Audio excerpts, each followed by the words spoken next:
people, there can't be no more. Can't be no more. They are sending us fight to fight. Enemy. There can't be no more.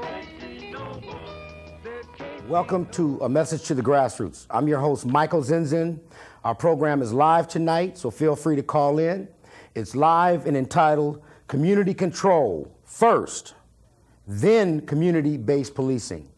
And our guest this evening is an attorney for Felipe Soltero, a young Latino youth who was beaten in Compton. And we'll be going into that throughout the program, the whys, just what happened in that whole case, and how a picture was painted that has allowed this officer to remain on the streets. Our guest this evening, again, is attorney Humberto Guzar. Welcome. Thank you. And what we'll be doing, again, is not just focusing on the incident in Compton, but we'll be talking about community control of the police. We'll be talking a little bit about this whole community-based policing, where it came from, where is it going, how effective is it, what comes first, community control or community-based policing? And that's why we thought we would entitle this tonight, First Community Control, because we'll be able to point this out to you. How has police abuse subsided since the LA uprising, since the beating of Rodney King? I think we'll be getting into that a little bit also. And is it just confined to the LA area? Is this just our problem? We have some footage for you tonight on A Message to the Grassroots that will give you a good idea how this is taking place. Police abuse is taking place from the West Coast to the East Coast. And the problem is the same. Unless we get some type of community control of the police, you may be the next victim. And believe me, there's very little avenue of redress. There are no new avenues of redress. And that's one thing that's clear. And the old ones certainly have not worked for us. And so we're going to be getting into all of that, into a couple of roll-ins on A Message to the Grassroots. Why don't we just kind of go into, let's generalize this before we get into Felipe's case. Humberto, could you kind of give me an idea of, there's been several instances in which black police officers has beat Chicanos. There's been some Latino officers who have beat blacks, and certainly a whole bunch of white police officers who've beaten blacks and Latinos. Could you kind of go into this whole thing about whether or not this is just a black versus Chicano struggle or racial incident, or just what does this whole question of police abuse really entail? Well, people have tried to make it a Latino versus black issue to change the focus of what the problem really is. And I feel that the problem is an institutional problem. The people that work for the institutions of police are engaged in an attitude of let's beat the small guy, let's abuse the people that can get away with the most. If you notice, the majority of victims of police misconduct will be either gang members or recent immigrants, people of color for sure. But generally, it tends to happen to people that are less likely to do anything about it, and that's why they do it most often to these people. And in most cases, we don't have videotapes like we do in our case, like we did in the Rodney King case. But one thing is very clear: I think the message that was sent in the Rodney King case did not reach the officers that are out there. Unfortunately, the Felipe Soltero case occurred on the very day that the city council voted to pay Rodney King his verdict, which I think is outrageous. It suggests that there was no message out there. No one appreciates the significance of what happened to Rodney King for that to occur. I mean, it's just outrageous. At the very day that the money is being paid to this man, another beating is occurring in the city and captured on videotape. I think that that's a good point, because since the beating of Rodney King, since the LA uprising, there have been over 250 officer-involved shootings in the Los Angeles area. And this is just by the sheriff and the LAPD alone. This does not include all of the shootings from the surrounding law enforcement agencies. What I do is I kind of look back. People say, yeah, but we have Willie Williams in there now. Gates is no longer there. And I kind of liken that to having an old raggedy car that doesn't run well. Just because you change drivers is not going to make that car run better. I think we have that 95% of the officers that were in place when Gates was there, when he left, they remained. And so now Willie Williams, the chief, is in fact there with this same group of people who have this attitude. I've gone through a number of the internal affairs reports, and people are still getting write-ups and investigations for making racial slurs, racial comments, sexist comments over the monitor, the digital monitors that they have in their cars. So this, you're right, it's still there. And I think that one thing is clear. Blacks and Latinos do not make the policies. The policies are still made up by a small handful of white males, not only on a local level, but on a national level as well. So we see that the laws that are implemented many times are racist, and they're being enforced by whoever is on the police department, regardless of what race it is. And they, in fact, are not the ones that created these policies, but they're the ones implementing it. And we have to be clear that this is not a black Latino thing, because in fact, both blacks and Latinos, male and female, are being victimized. And what we need to do is continue to call for community control of the police. And I hope that our chief from Pasadena, Oliver, is listening tonight, because this message is for him too. Community-based policing will not work unless you have some type of community control of the police. In community-based policing, which incidentally, people, is part of Operation Weed and Seed, it came out of the Bush administration, and that's something that kind of stuck. Community-based policing does not have a vehicle in which you can have independent investigations, which is one of the problems in the beating of Felipe Sotero, that there is not an independent body to say this was done right, this was done wrong, but rather we have police policing themselves. And I think that this, again, is one of the problems. It is not a racial thing, but it can be made into a racial thing if we allow ignorance and if we allow those who are responsible to, in fact, scapegoat either the black or Latino communities. Humberto, can you kind of go into this, the breadth of this whole problem that we're having? It's not just Felipe Sotero, but it's absolutely. Again, I feel it's the institutional racism that is part and parcel of the problem. It doesn't matter what color the individual is that's carrying the badge. What matters is the attitude that he has. And the attitude of police officers is, in general, because there are a lot of good police officers out there, but in general, the attitude of police officers is that people of color have no rights here in America. That seems to be the general trend. I have a case, again, which clearly shows it's not a racial issue, where a young black kid was killed in the city of Inglewood, shot 9 times as he was running from the officers, and there was no weapon found on him. And one of the officers who shot this kid was a Latino police officer. And there are many instances where Latinos themselves are involved in beating other Latinos, and black officers beating other black youth. So really, again, it's not a racial issue, and it's offensive. And I think it was an attempt to cloud the issues by the media to suggest that this was a racial issue, what happened to Felipe Soltero, because the officer was black. It's not. And I believe in Florida there was officers, Cuban officers, that killed a Cuban civilian over there. They shot him during a demonstration out there. So, I don't know why the media insists on trying to make this a racial issue. I guess they need the ratings, or they're trying to inflame everybody out there to change the focus. But the real issue here is the people that are, again, like you said, carrying out the policies, and the policies are the ones that need to change. Right. I feel, like a big problem is gang violence out there, and that is a problem that does exist. But I feel that really to stop gang violence, you do need community-based policing. You need people from the community, people that grew up in the city, that grew up in gangs, to go out there and attempt to police these kids, because these kids are never going to listen to the officers when the officers are the ones beating them also. So it becomes like another gang when officers totally disrespect people's rights. And I believe that's what we have with the riots. People are reacting and saying, hey, if we have no rights out here, then we should not respect anyone else's rights, and we could just go out and beat everybody up on the streets. Well, that's interesting that you would mention that black and Latino officers and white officers have committed so many acts against us. Right when the young Felipe was being beaten by this officer from Compton, 2 Latino officers shot and killed a young Latino youth in the Lincoln Park area of Los Angeles right after that. And they said, well, they thought he had a real gun. It was a play gun that he had been playing with the other youth with, and it was in his holster. It never was drawn. they asked him to raise his hands, and in doing so, they said it got too close to this gun. They shot him thinking that it might have been a real gun. So that's the type of incidents we're talking about, where they're investigated by the police.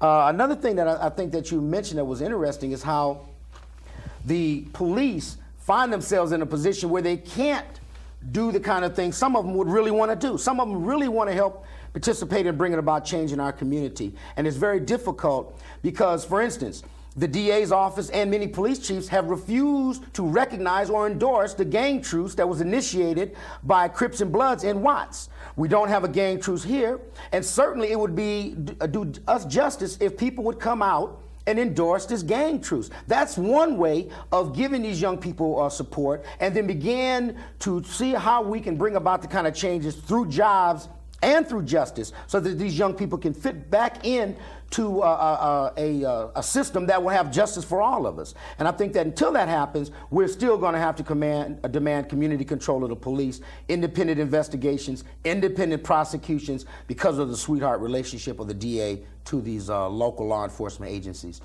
Humberto, before we go on, why don't we get that first roll-in ready? We've people keep in mind there was a letter that came down recently where Powell and Kuhn, who are in jail, have the federal government has said that they want to give them more time now.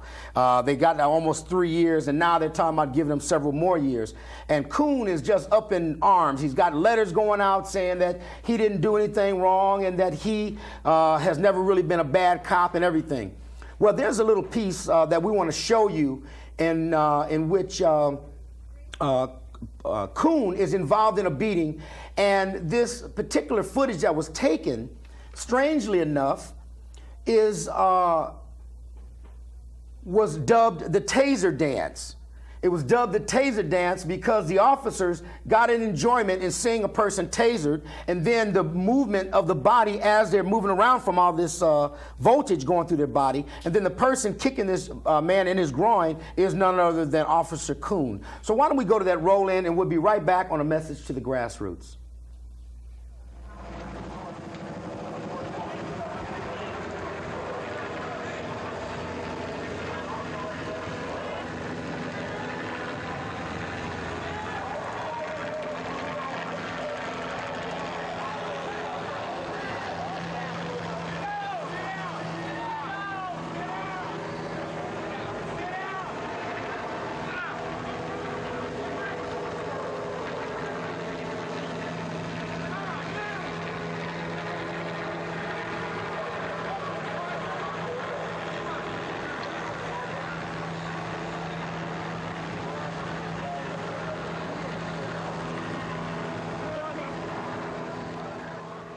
Okay.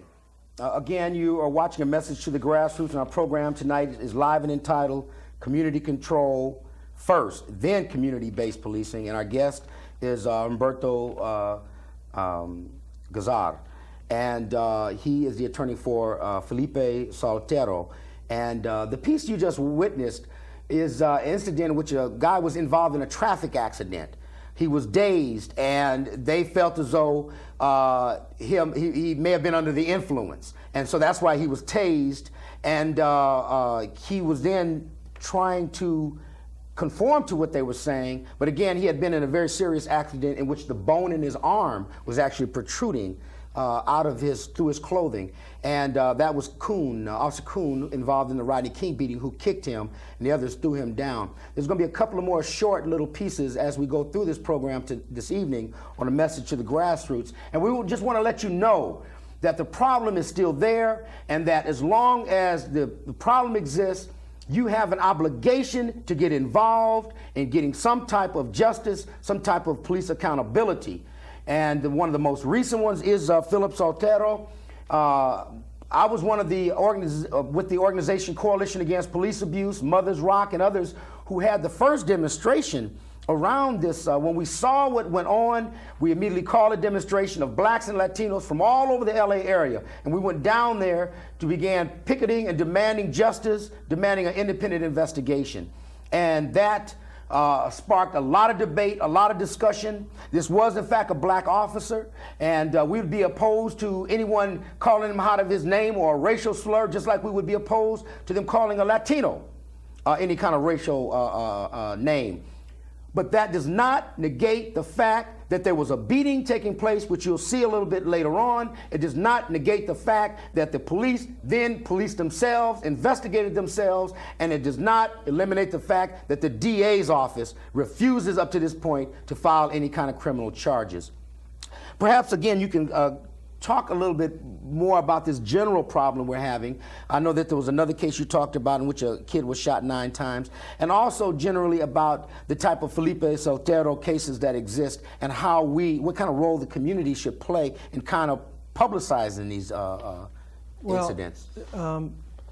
As in the Felipe Soltero case, the footing we just saw, and the Rodney King case, the wrong message is being sent out to the officers that are out there working on a daily basis. The message is that you get away with.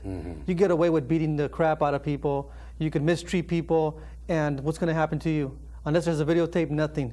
If we have situations where a videotape clearly shows that the officer committed criminal misconduct and the DA's office refuses to prosecute, what does that do to officers out on the streets? It puts them under tremendous pressure to become like the other officers that are getting away with beating people, and it encourages officers to be unethical in their job and mistreat people out on the streets. It has a chilling effect on the jobs of officers on a daily basis, I believe. It's unfortunate.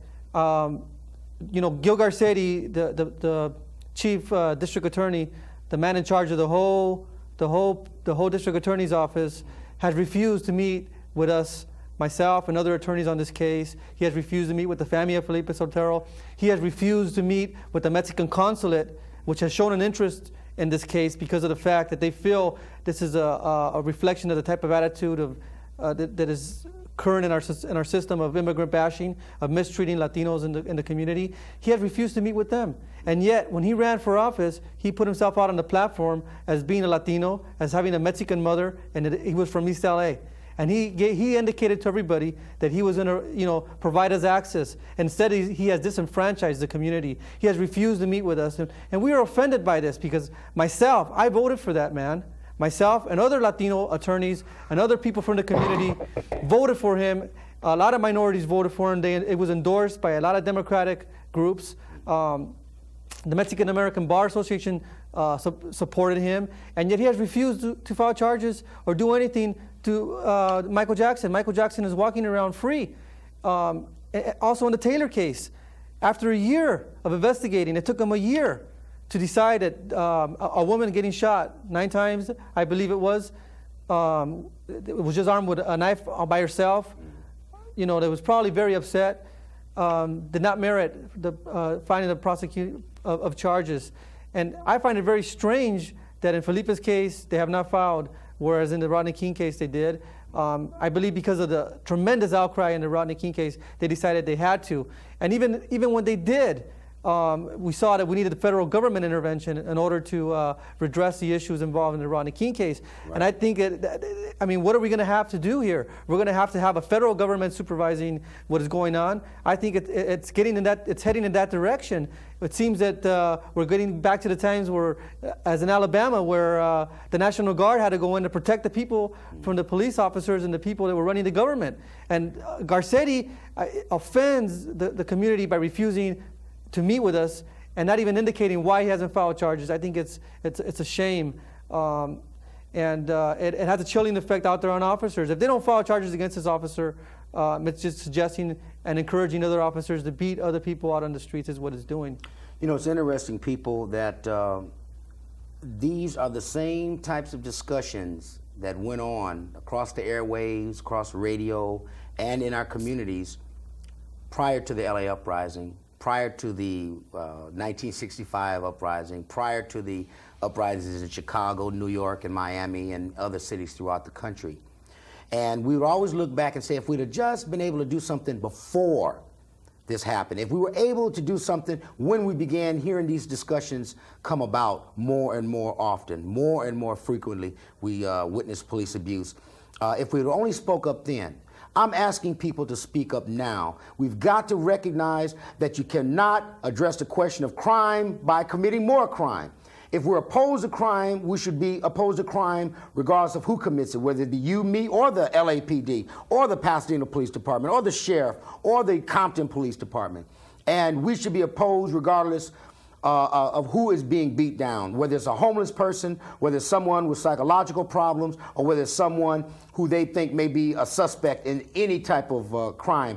There are laws geared for dealing with those. And if you try to take law into your own hands, as the police many times do, then we're going to be in for more uprisings. We don't need any more uprisings. We're saying we need justice. And this is why we think it's no accident that between 1984 and 1992, in Los Angeles County, the DA's office has only filed some 16 cases of shootings by police of community people and mayhem type charges. 16, and 4 of those individuals that charges were filed on it was in the Rodney King beating. So you even have less.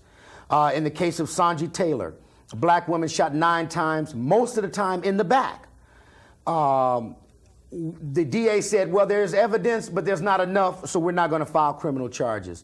We're saying that the suspicion is there.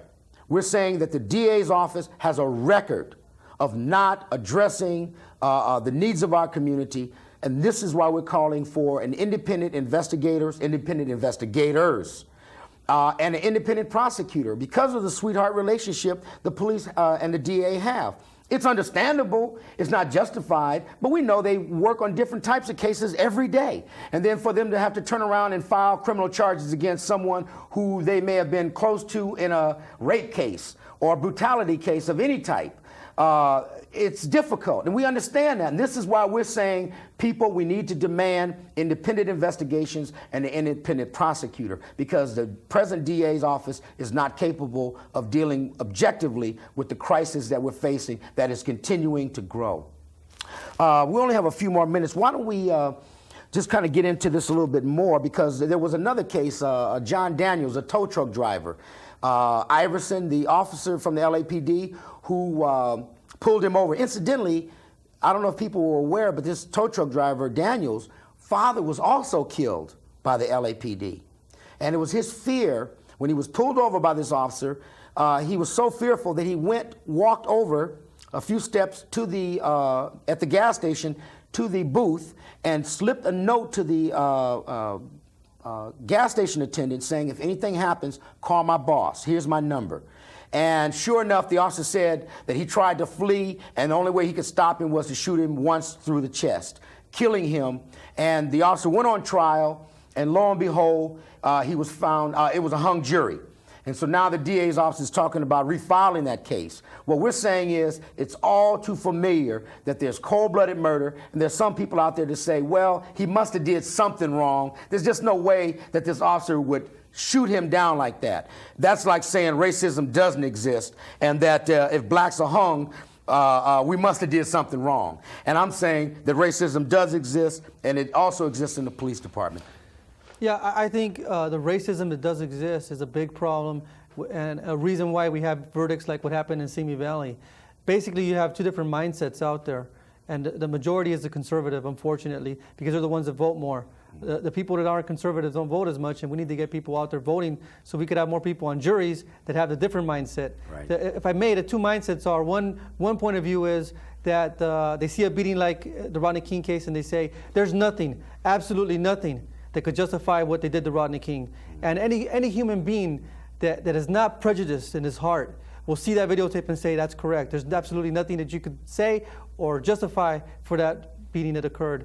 Then there are the people like the jurors in the Simi Valley case that look at things this way, that say there must have been a reason for the officer having beat Rodney King. And they look for that reason. If they find one reason, they let the officer off the hook. Right. Because that's the conservative mindset that occurs, and there's no doubt. You're kidding yourself if you say that's not racism, because it is. It is racism, and it has to be eliminated. People have to look at things with an objective mind. When they say they're going to sit on a jury, they're asked by attorneys if they are going to look at the audio evidence and be objective and be fair in making a determination. And they shouldn't approach these tasks with that conservative, biased viewpoint. And I think that's a big problem and a real reason why we're having the type of verdicts that we have, with officers getting off the hook. I think there was an incident where even an officer testified that officers Ted Tenachea and this other officer shot at them. He testified that they were shot at by these officers, and the jury in that case found that the officers were negligent in what they did. Why don't we hold it right there? Again, you're watching A Message to the Grassroots. We are live tonight. Feel free to call in. And just before we're getting ready to go to the break, but I understand we have a phone call from Buck. Buck, are you there? Yeah, I'm here. What's happening? Hi, I'm just chilling, man. First of all, I want to speak like I want to tell this right here. I've seen police abuse in Pasadena, a lot. And not too long ago, my homeboy Howard Martin, he got killed by the police, right? Right. Okay, at the time that he, when they had shot him, when they came to my house, because it was my house where it happened, Right. And it was during the riot too. So, when they came to my house, they arrested all of us and, put guns to our heads before we could even tell them, because I used to be, when I was younger, I used to get into a lot of things, and doing what I had to do to come up. But, now that I'm older, now I'm trying to straighten myself up. But anyway, back to what I'm saying. Right on. When they came to my house, they just straight disrespected us, disregarded us, and here they took us down here and booked us for murder, and they killed my homeboy right there in my house. And they also claimed that was a stray bullet, if I'm correct. Yeah, that's what they're trying to say. Right. But at the time, we called 911 and told them what had happened and what was going on. They were so mad, but I guess they had already knew what they did. They just wanted to come to my house and say, "Where's the guns at? Who been shooting up here?" And we wasn't doing nothing sitting there at my own house. I lost my apartment. They didn't once even come to me and apologize to any of us that they arrested and took us down and booked us. Right. Well, I hope that people are listening, because I think the police department does, in fact, owe them an apology. I do know that there was a big settlement in that case, I understand. Yeah. But no officers, again, went to jail. There were no prosecutions. If you or I did the shooting, somebody would have been in jail. So I think that this is the type of discriminatory law enforcement we're talking about, where you or I may be jailed or criminalized, where the police get off the hook, and that gives a green light for other police officers. And I still can't get it off my record. Right on, brother. Got that right there on my record, right Well, look at the double standard that we have. We have people that are shown on videotape robbing a store, and immediately they're arrested and held without bail in jail. Right? And yet we have, like in Felipe's case and the Rodney King case, where you clearly show criminal misconduct on the part of the officer, and it takes months before they decide to prosecute. That clearly shows a double standard. If you don't have a better example than that, I couldn't create one better than that. Right. Hey, we want to thank you for calling in, brother, and keep on watching and just keep on hanging in there, and justice will be served for you, black man. All right. Okay, Power to bro. the people now. All right, we have about 30 more seconds before we go to our break. Keep in mind you're watching A Message to the Grassroots. Our program tonight is live and entitled First Community Control, Then Community-Based Policing. And our guest tonight is Humberto Gazar, who's the attorney for Felipe Saltero, who was a young Latino beaten in Compton, California. And we'll be getting into that footage too. We need you to call in with your comments tonight. We, again, don't want to be in a situation where something happens and then we say, I wish we'd have spoke up at the right time. Why don't we go to our break on A Message to the Grassroots, and we'll be right back.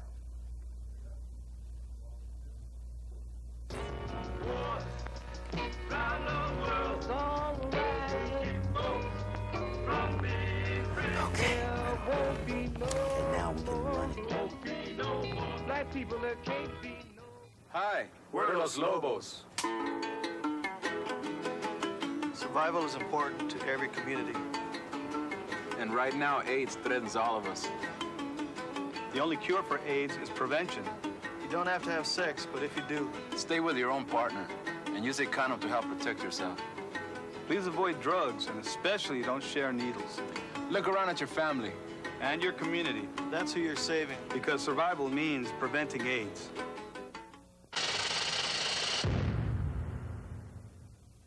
My aunt had to resort to a coat hanger for abortion. When I think about all the positive things that I've been able to do with my life, I think about how different my life would be if I hadn't had the option to choose a safe and legal abortion when I was a teenager. My mother and my father wanted me so desperately and had very few doubts about their ability to care for me, and I just think that every baby in the next generation should be given the same chance at the start. Pro-choice is pro-life. Rainforests occupy only 2% of the Earth's surface, yet these lush forests support over half our planet's wild plants, wildlife, and trees. When these rainforests go, gone forever are the rare plants, animals, and cultures that call them home. That's why this senseless destruction must stop. Right now, you can join the National Arbor Day Foundation and support rainforest rescue to help stop the destruction. You better call now. Hello, I'm Oscar Davis, and one of the most exciting things I think you can do is to watch Message to the Grassroots on Channel 56 Public Access Television in Pasadena.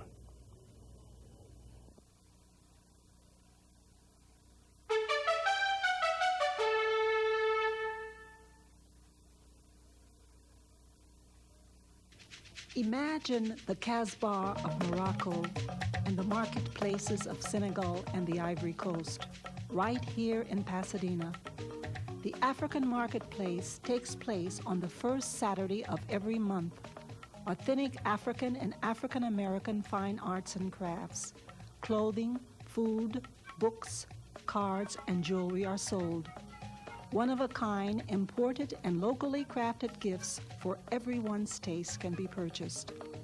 The African Marketplace is located at the corner of Lincoln Avenue and Montana Street, the first Saturday of every month. The African Marketplace is sponsored by the nonprofit Pasadena Neighborhood Housing Services, which assist entrepreneurs in Northwest Pasadena. Let your dollars make a statement at the African Marketplace.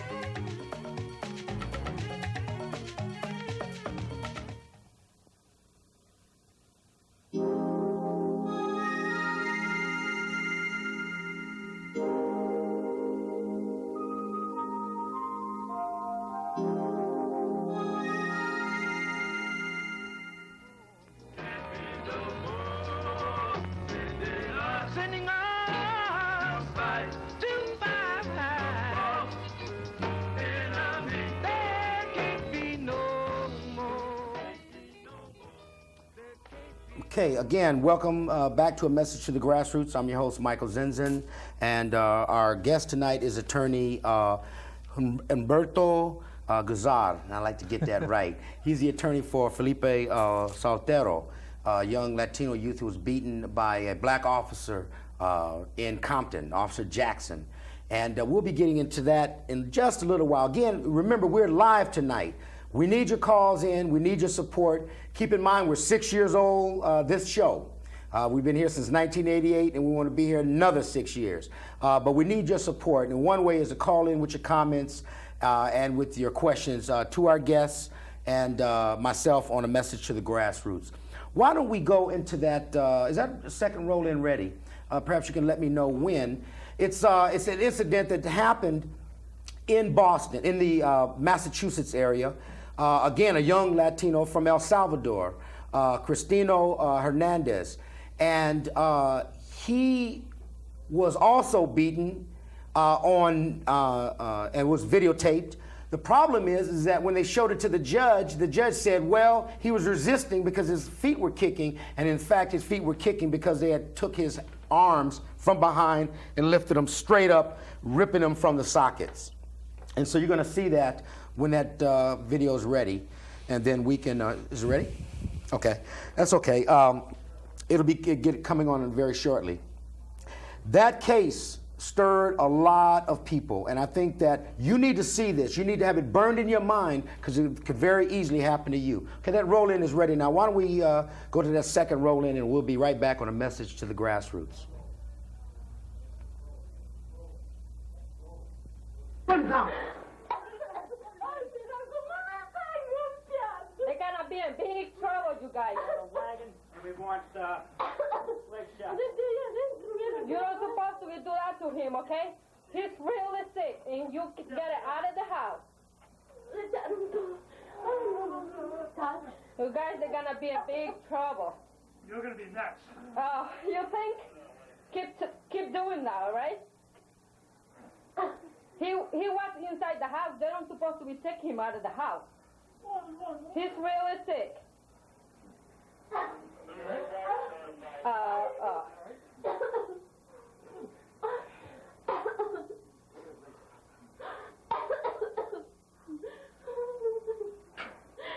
Cuando lo llevan al hospital, lo que hacen es ponerle una vacuna para que se tenga. Sí, mamá, pero you're supposed to do that too. Me cayó, me está bien.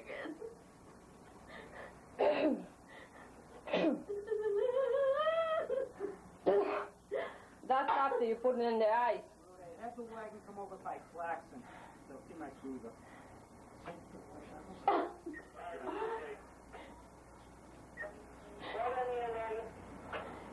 Mierda, rompe cáncer de llave de grabada.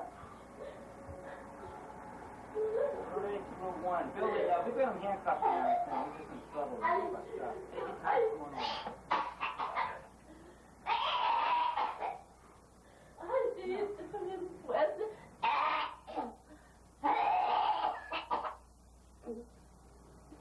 Ay, ya ven esto por allá.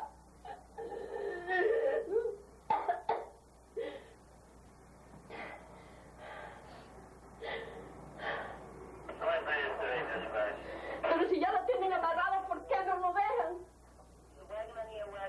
Just leave it like that, Mom. The ambulance, they're gonna come now. This guy's gonna be in big trouble. They think that I'm here to push everybody off. ¿Cómo lo tienen, hija? I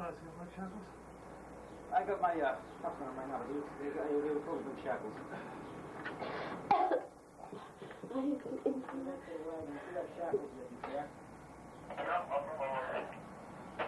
Thank you. We want that dead end dirt part of our Claxon. Espera que estás volando ahí, me he echado. Siento. That's all right. They ain't gonna be in big trouble. They thinking.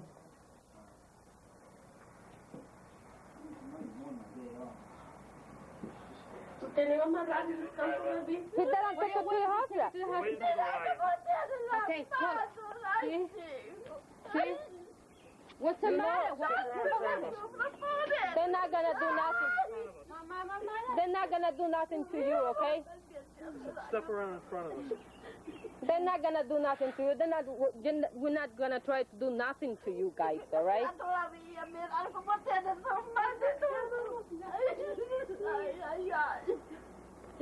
Yo sé que sí. No. Yo soy como son, pero gente.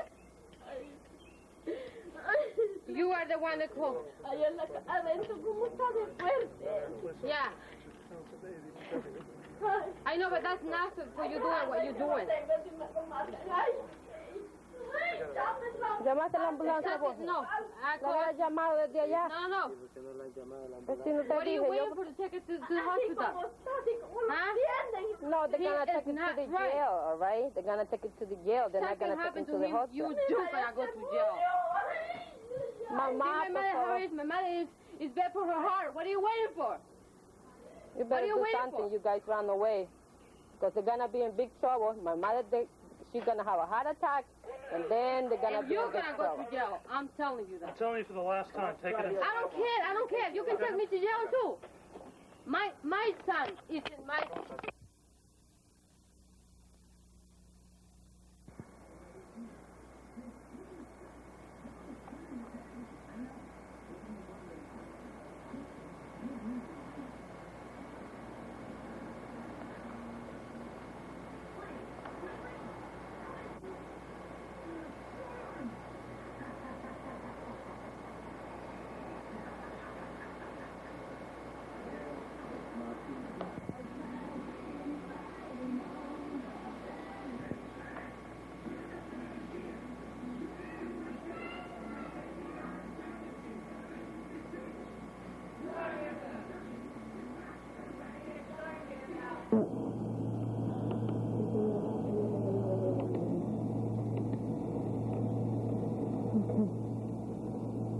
That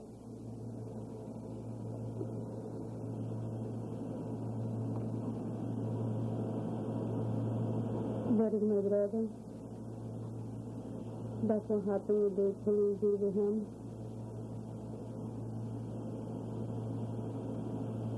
He's in really dangerous situation.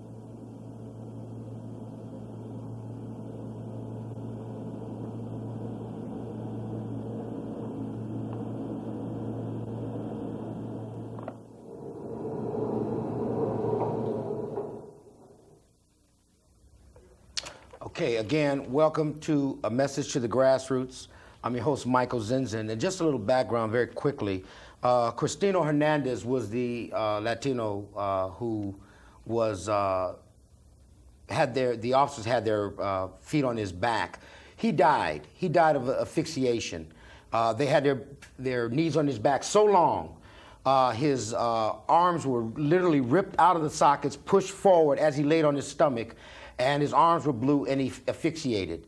He was in a coma. He lasted for 10 days. Unfortunately, he was in a coma, and he then died after they pulled the plugs. This case, again, there were no officers indicted. Our point is that police abuse still takes place, and it still takes place in an atmosphere of suspicion. It still takes place in which officers who are very clearly in a situation in which they have taken another life are not prosecuted, or it's either covered up by a jury or covered up by a judge. In this case, the judge said his feet were kicking, so he must have been resisting. In fact, not looking at the fact that his arms were in fact being broken. And so we will be going into the next roll-in very shortly. Right now, I understand we have a phone call from Jane. Jane, are you there? I live on Las Robles. Uh-huh. And I believe it's the same incident that a caller called in earlier about. Yes. The young man that was killed. Yes. I had 3 bullet holes in my house. Not to mention the 2 bullet holes that were on my porch. Not to mention the bullet holes that were in vehicles that were parked on the street. The police asked me how I knew that the doors were not locked when they kicked them in. And I told them because of the bullet hole that was in the screen door went through the screen and landed on the living room wall. And they kicked in the back door, 2 back doors that I had. I can't understand why they kicked in the doors when none of the doors were locked. They just kicked them in. Broke the glass. My washing machine was sitting outside, and there were dent marks on top of the washing machine where the police officers were beating a girl outside the back of the house. The girl who had did nothing but tried to get away when the police bombarded the neighborhood with bullets. They came through there, they opened fire on a bunch of young partiers that were in the street because they had nowhere to go, and all the kids were doing was dancing. 2 girls got in a cat fight in a vacant parking lot on Las Robles in Claremont. And those police came in there ready to fight. They came in riot gear, they came in with helicopters, and they came in and surrounded the area from all directions and opened fire. That bullet that killed that young man whose baby had just was born and brought it home from the hospital, never even got to enjoy that baby's first week's birthday. And that's a crying shame. Okay, thank you for that call. And again, for those other people who are listening, we are live. Feel free to call in. It's important because that case, there was never a report given to our community. So all the events that unfolded that night that led to the death of this young brother. And I think this, again, maintains the suspicion, the us against them attitude that many police officer has, keeps this whole thing going. And what we need is independent investigations, and we need the truth brought to our community. Why don't we get ready for that next roll-in, because we're getting ready to get a little bit more into the case of Felipe Soltero. And this happened just a couple of months ago. July 29th. July 29th. And it was, again, we immediately took to the streets. We organized a mass demonstration made up of blacks and Latinos in Compton.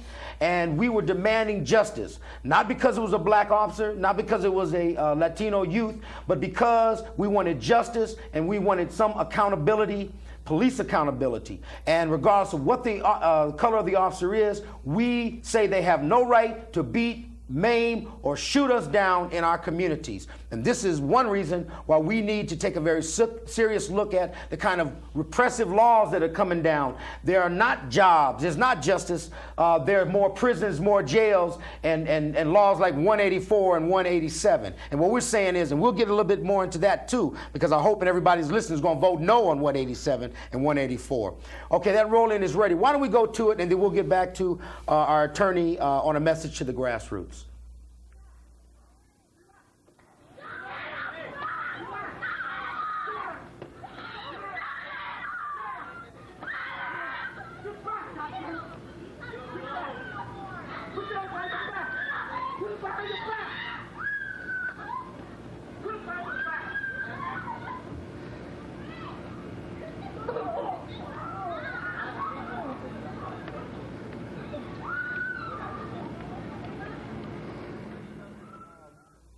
While they're getting that ready so that we can see every aspect of this and hear it, the verbal confrontation as well, why don't, Mr. Attorney Gazar, why don't you give us a little idea of what this whole Felipe Soltero case is all about?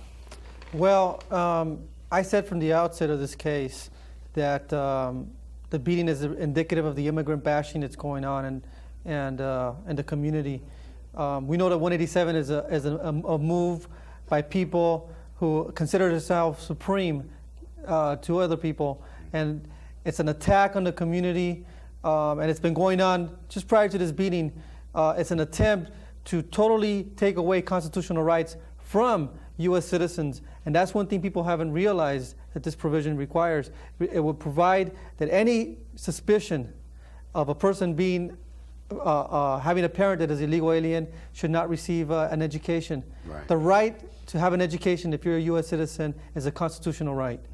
Mm-hmm. So there are lots of children out there whose parents are illegal aliens. Those children under this 187 would be denied the right to an education. That means their constitutional rights to an education will be totally denied. Right. That is an insult, because what that does, it tells people to work in government that, hey, immigrants and people, whether they're U.S. citizens or not, that are of Hispanic heritage or whatever, shall not have a constitutional right. And what we see here in the Felipe Soltero case is his civil rights are totally being ignored, right, and he is being beaten like a common criminal for something that is totally unjustified. There's no reason for this type of conduct, and I feel that this is a result of the type of immigrant bashing that's occurred. And if Proposition 187 passes, more of this type of conduct will occur, because what you'll have out there is an attitude that these people have no constitutional rights. They should be treated like trash. Right. And that has been going on with the black community for a long time. Right. This was going on during slavery, if you recall. Blacks had no rights in America. So it took hundreds of years before blacks finally were respected as human beings in the United States. And what they're doing now is focusing on the Hispanic and blaming them for the economic problems that we have. And so they get us to fighting each other. And this is what we've got to recognize, that we're not each other's enemy. That enemy has been up there for a long time. And I understand that tape is ready. Why don't we go to that tape and we'll get back to our attorney on a message to the grassroots.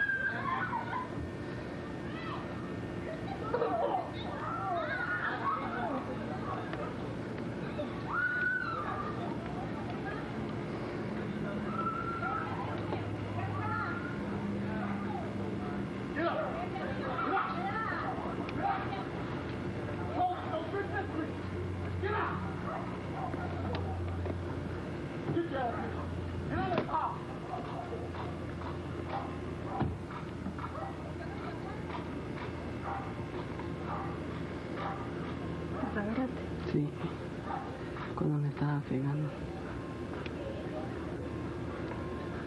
Ábreme.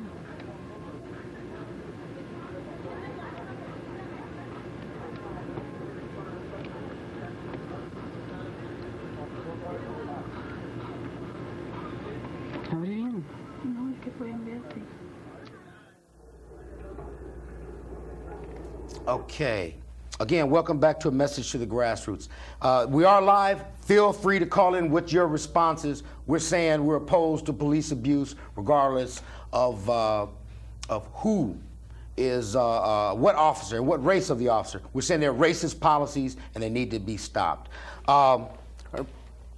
Herberto, perhaps you can go into this whole Felipe Saltori case a little bit for our audience, and they'll be calling in throughout the rest of the remaining show. But I'd like to hear from you. What was he charged with? And just what are the changes he's going through right now? He was charged with interfering with a lawful duties of an officer. What happened was the Soltero family had an ongoing dispute with some neighbors, and the neighbors fabricated these allegations of child neglect. Felipe was a 17-year-old kid in charge of his family at the time when the social worker arrived. The social worker told him that they were going to take away his family, his brothers and sisters, and he refused and told her she needed a warrant. Mr. Jackson arrived at the scene, and I'm trying to surmise everything. This is not in this exact detail what occurred, but because I'm trying to make a long story short, Officer Jackson told Soltero that he had to cooperate and let the social worker into his house, interview his brothers and sisters. By the way, these were just rumors. There was no evidence of any child neglect, nothing at all. Right. Okay? So Felipe said, no, I'm not going to let you talk to my brothers and sisters. You need to have a warrant, which he thought was within the law. Mm-hmm. And the officer told him no, he was going to be under arrest if he didn't cooperate. And Felipe told him he didn't want to go to jail. And the officer then had a little scuffle with Felipe, knocked Felipe down to the ground, attempted to handcuff him, and then let Felipe up. Felipe at no time ever struck the officer. Never, not for one instant, ever struck the officer.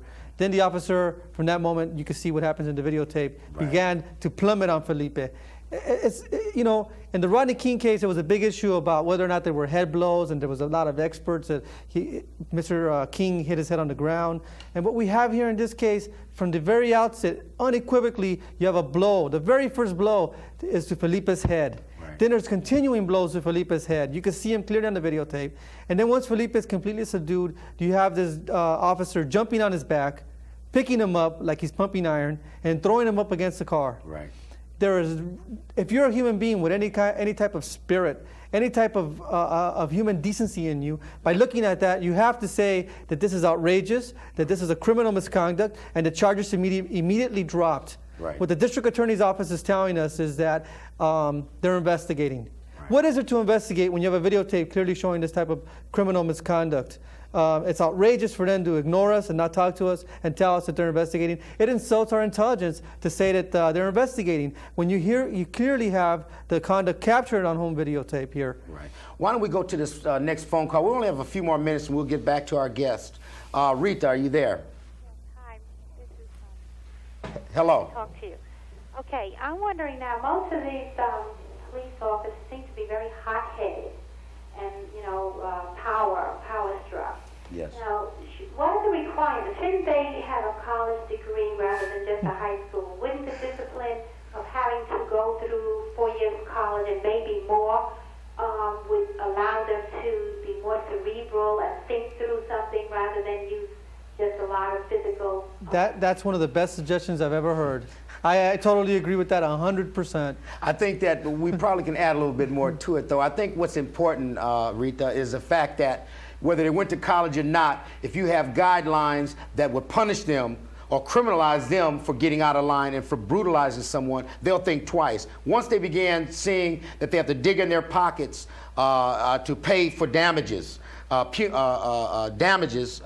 and also that they may be facing trial, criminal charges, believe me, that is a better deterrent. So I think that that's something we have to keep in mind. Let me tell you about Michael Jackson, the officer involved in the Soltero case. He received his education in the Marine Corps. Through our investigation, we found that he was a Marine before he became a police officer, which clearly explains his conduct, because he expected Felipe to say, yes, sir, yes, sir, in response to his questions. And Felipe, what we see here is simply not doing what the officer expects him to do verbally, and the officer reacts the way a Marine would react, I suppose, with the enemy.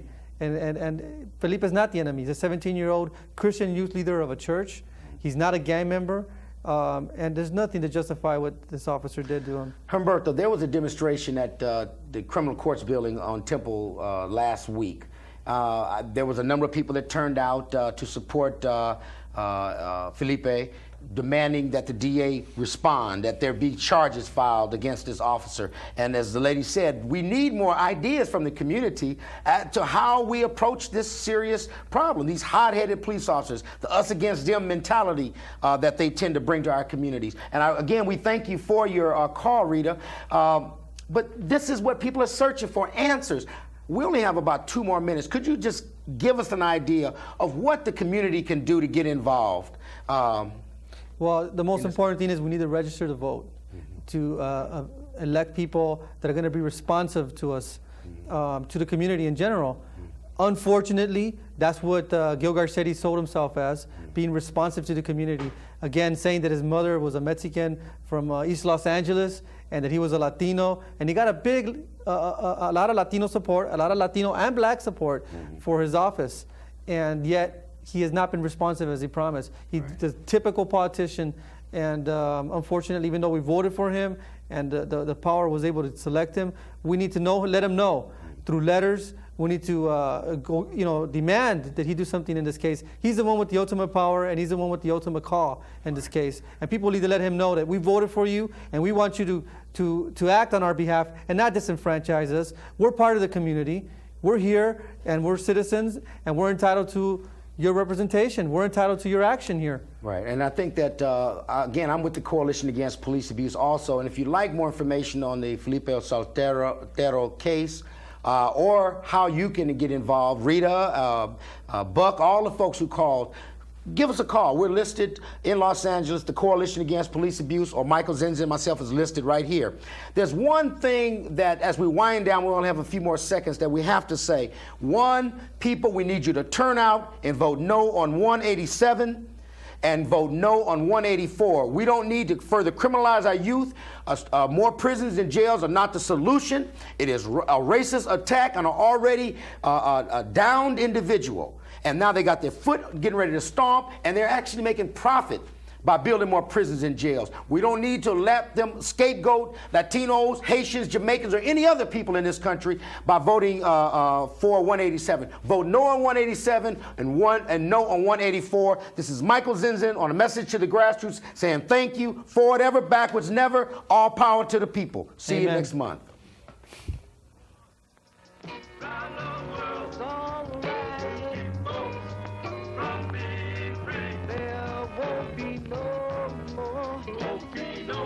Black people, there can't be no more.